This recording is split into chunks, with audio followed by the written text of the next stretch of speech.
কথাটা উঠেছে কারণ আমি ওদের শেষ করতে চাই। তুমি কি নেশা করে আছো? ওদের শেষ করাটা সহজ নয়, পাওয়ারফুল ওরা।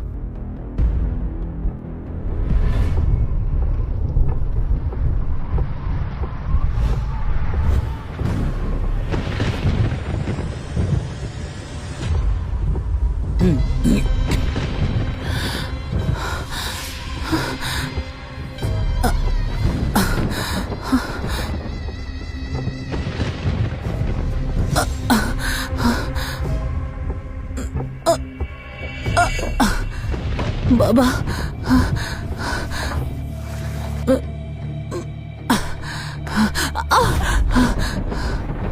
শোন, পাহাড় চূড়ায় একটা মন্দির আছে, সেই মন্দিরে পৌঁছতে হবে তোকে।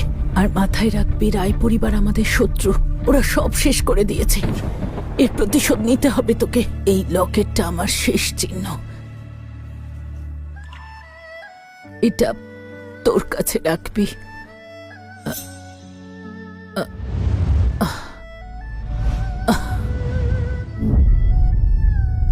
মা, মা, মা! আমি প্রতিজ্ঞা করছি, যেদিন আমি বড় হব রায় পরিবারের সর্বনাশ করব। এর বদলা আমি নেবই।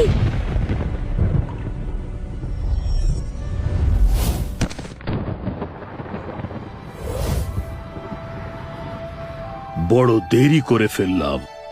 আরেকটু আগে এলে এই সর্বনাশ আমি হতে দিতাম না। এই শিশুকে আমি বড় করব, আমার সমস্ত শক্তি আমি ওর মধ্যে স্থাপন করব।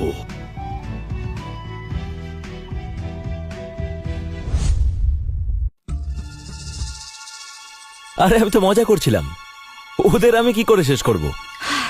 ব্যাপারটা মজা করে বলেছো, ঠিক আছে।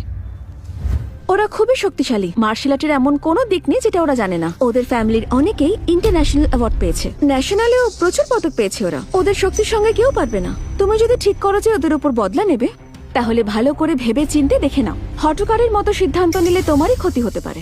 তোমাদের ফ্যামিলিও তো শুনেছি খুবই শক্তিশালী। আমাদের ব্যাপার আলাদা। আমাদের পরিবারের কেউই গুন্ডা নয়, আর ওদের পরিবারের প্রত্যেকে এক একটা গুন্ডা। আর বলে রাখি, ওদের রাজনৈতিক যোগাযোগও আছে। আমাকে ওদের ব্যাপারে সমস্ত খবর জোগাড় করতে হবে। ভালো করে আটঘাট বেঁধে কাজটা আমাকে করতে হবে। এই ব্যাপারে যেন কেউ কোনোভাবেও জানতে না পারে। হ্যালো, কি বলছো? কি করে হলো এসব? আমি এক্ষুনি আসছি। আমাকে বেরোতে হবে। খিদে পেলে ব্রেকফাস্ট আনিয়ে নিও। কি হয়েছে আমাকে বলো, সাহায্য করতে পারি। বিজনেসের ব্যাপার, তুমি কি করে হেল্প করবে? আমি আসি। মনে হয়